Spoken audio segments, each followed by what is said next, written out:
भनक सत्ता की सच सुनने की आदत बेच देती है। हया और शर्म अब सब कुछ सियासत बेच देती है।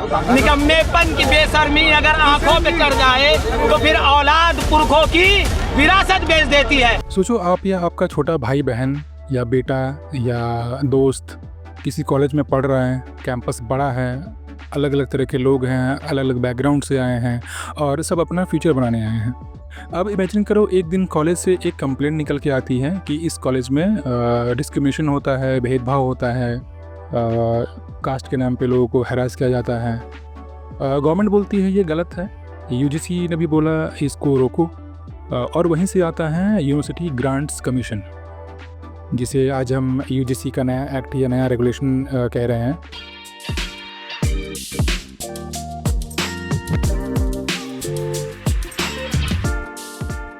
Hello guys, this is 9th day of my 30 days YouTube video challenge. UGC ने 2026 के लिए एक नया इक्विटी रेगुलेशन नोटिफाई किया है जो 2012 के पुराने एंटी डिस्क्रिमिनेशन रूल्स को रिप्लेस कर रहा है। अब हर कॉलेज को इक्वल अपॉर्चुनिटी सेंटर बनाना होगा और एक इक्विटी कमेटी भी जिसमें SC, ST, OBC, वुमेन और डिसेबल्ड स्टूडेंट्स का रिप्रेजेंटेशन होगा।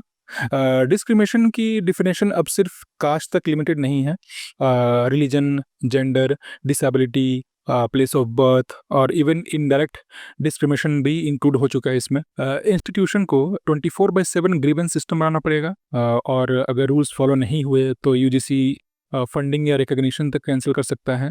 लॉ का इंटेंशन काफ़ी अच्छा है, लेकिन सवाल ये है कि इसका इम्प्लीमेंटेशन बैलेंस्ड होगा या नहीं। पर कहानी यहीं ख़त्म नहीं होती, असल कहानी यहाँ से शुरू होती है। आज जम के इसका विरोध किया जा रहा है, सोशल मीडिया पे आप देख सकते हो। इसका रीज़न क्या है आइए जानते हैं। पहले तो गवर्नमेंट ने क्या सोचकर ये लॉ लाया। यूजीसी का कहना है बहुत ही सिंपल सी बात है कि हमारा देश डाइवर्स है, बट हर कैंपस में सब लोग इक्वल फील नहीं करते। कभी कास्ट के बेस पे, कभी बैकग्राउंड के बेस पे, कभी रिलीजन के बेस पे या कभी जेंडर के बेस पे उनको हरास किया जाता है, डिस्क्रिमिनेशन किया जाता है। और ऑनेस्टली ये बात बिल्कुल झूठ भी नहीं है। बहुत हमने देखा हुआ ऐसे केसेस। इंडिया के कुछ कॉलेज में सच में ऐसे केसेस हुए हैं जहां स्टूडेंट्स को टॉन्ट्स मिले, आइसोलेट किया गया या इग्नोर किया गया। ऐसी एक केस के बारे में बात करते हैं जो कि 2016 की है। हैदराबाद सेंट्रल यूनिवर्सिटी के स्कॉलर रोहित वेमुला ने अपनी लाइफ ख़त्म कर ली थी, जिसके पीछे कास्ट बेस्ड डिस्क्रिमिनेशन का एलिगेशन था। हैरास किया गया था उनको उनके कास्ट को लेकर के काफ़ी समय तक, जहां उसको और उसके फ्रेंड्स को अनफेयर ट्रीटमेंट मिला था और इंस्टीट्यूशन ने कभी भी सही तरीके से हैंडल नहीं किया उस सिचुएशन को या उस केस को।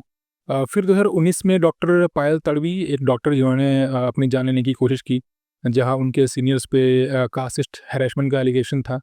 ऐसे बहुत सारे केसेस हैं, इसलिए हर कॉलेज एक सिस्टम बनाए, एक जगह हो जहां स्टूडेंट जाके बोल सके मुझे अनफेयर ट्रीट किया गया है या मेरे साथ हैरेसमेंट हुआ है या डिस्क्रिमिनेशन हुआ है। सुनने में ये बात काफ़ी सही लगती है और यहीं तक देखें तो इंटेंशन बिल्कुल साफ है। अब बात करते हैं जहाँ ये लॉ सही लगता है। सोचो एक स्टूडेंट है जो फर्स्ट जनरेशन लर्नर है अपने पूरे ख़ानदान में, अपने पूरे फैमिली में, मतलब कि जो पहला वैसा व्यक्ति है अपने पूरे ख़ानदान में जो हायर एजुकेशन के लिए कॉलेज गया या डिग्री के लिए कॉलेज गया, बाहर पढ़ने गया है। अगर उसको क्लास में बार बार इनडायरेक्टली या डायरेक्टली भी नीचा दिखाया जाए या हैरास किया जाए या हॉस्टल में अलॉटमेंट नहीं मिले, अवॉइड किया जाए उसे हर चीज़ों से, तो पहले वो बहुत बुरा फील करेगा और क्या कर सकता है, वो शिकायत कर सकता है कॉलेज में या फिर सोशल मीडिया पे पोस्ट डाल सकता है। लेकिन अब क्या होगा कि एक सिस्टम बनेगा जो उसकी बात सुनेगा, वहाँ वो ऑफिशियली कंप्लेन कर सकता है। और ये लॉ बोलता है कि इंस्टीट्यूशन सिर्फ श्रग करके नहीं कह सकती कि हम बिजी हैं या उसको नज़रअंदाज नहीं कर सकती उस कंप्लेन को, उनको स्ट्रिक्ट एक्शन लेना पड़ेगा। इस एंगल से देखो तो ये लॉ ज़रूरी भी लगता है, पर प्रॉब्लम कहाँ शुरू होती है। अब कहानी का सेकंड पार्ट सुनो। इसमें मान लेते हैं एक टीचर है, उसने एक स्टूडेंट को कम मार्क्स दिए क्योंकि आंसर वीक था या अटेंडेंस भी कम थी। टीचर ने प्योरली एकेडमिक डिसीजन लिया, लेकिन जो स्टूडेंट था वो उसने बोला मुझे टारगेट किया गया है। उसने फेक एलिगेशन लगाए और उसके स्टेटमेंट के साथ में अगर ये कास्ट, रिलीजन या बैकग्राउंड ऐसा ऐड हो जाता है तो अब ये सिर्फ एकेडमिक मैटर नहीं बल्कि एक लीगल मैटर बन जाएगी। और यहाँ से कन्फ्यूजन शुरू होता है क्योंकि लॉ बोलता है इनडायरेक्ट डिस्क्रिमिनेशन भी गलत है, उस पर भी स्ट्रिक्ट एक्शन लिया जा सकता है। लेकिन यहाँ इनडायरेक्ट का मतलब एग्जैक्टली क्या है ये क्लियरली डिफाइन नहीं किया गया है। और जब डेफिनेशन क्लियर नहीं होती तो इंटरप्रिटेशन डेंजरस हो जाता है। आपने देखा होगा अभी सोशल मीडिया पे बहुत ही ज़्यादा इसका विरोध किया जा रहा है, बहुत बैकलैश हो रहे हैं, बहुत लोग धरना दे रहे हैं या प्रोटेस्ट कर रहे हैं, और काफ़ी ऐसे प्रोफेसर्स हैं कॉलेज के जिन्होंने रिज़ाइन किया, या जो जनरल कैटेगरी के होते हैं, या बीजेपी सरकार के बहुत सारे मेंबर्स हैं जो जिन्होंने गुस्से में आकर के अपना इस्तीफ़ा दे दिया है। तो इससे जनरल कैटेगरी और जो अपर क्लास के लोग हैं उनको क्यों दिक्कत हो रही है, वो क्यों गुस्से में हैं, अभी समझते हैं। जनरल कैटेगरी के स्टूडेंट्स और टीचर्स को ये डर है कि कहीं ऐसा ना हो कि हर स्ट्रिक्ट डिसीजन को डिस्क्रिमिनेशन बोल दिया जाए। आप समझना मेरी बात। इमेजिन करो कॉलेज डिसिप्लिन इन्फोर्स करे और इस पे केस लग जाए। अगर टीचर एग्जाम में किसी को कम मार्क्स देता है या फेल करता है क्योंकि उसका एग्ज़ाम अच्छा नहीं था, या उसका पेपर अच्छा नहीं था, या आंसर्स वीक थे, तो उसको बायस्ड बोल दिया जाता है। चाहे बाद में केस फॉल्स निकले, पर वो जो प्रोसेस होता है वो एक पनिशमेंट से कम नहीं होता, क्योंकि आपको पता है इंडियन जुडिशरी सिस्टम कितना वीक है और कितना समय लेती है किसी एक केस को पूरा करने में। प्रोटेक्शन के नाम पे प्रेशर क्रिएट हो रहा है, और ये कंसर्न कम्प्लीटली इमेजिनरी नहीं है, क्योंकि इंडिया में लॉज का मिसयूज़ काफ़ी समय से होता आ रहा है, और आपने बहुत देखा भी होगा कि कैसे लोग उसका मिसयूज़ करते हैं। लेकिन क्या हर कंप्लेंट गलत होगी? नहीं, बिल्कुल नहीं। हर कंप्लेंट गलत नहीं होगी। हाँ, कुछ गलत हो सकती हैं। यहाँ एक इम्पॉर्टेंट बात समझना ज़रूरी है, हर कंप्लेंट फेक नहीं होती, और हर स्टूडेंट विक्टिम भी नहीं होता, और हर टीचर विलन भी नहीं होता। प्रॉब्लम लॉ के एग्जिस्टेंस में नहीं है, बल्कि प्रॉब्लम लॉ के बैलेंस में है। अगर वेरिफिकेशन स्ट्रांग हो, अगर फॉल्स कंप्लेंट्स पर भी एक्शन लिया जाए, उस पे एक स्ट्रिक्ट एक्शन लिया जाए, और अगर प्रोसेस ट्रांसपेरेंट हो, तो ये लॉ एक शील्ड बन सकता है।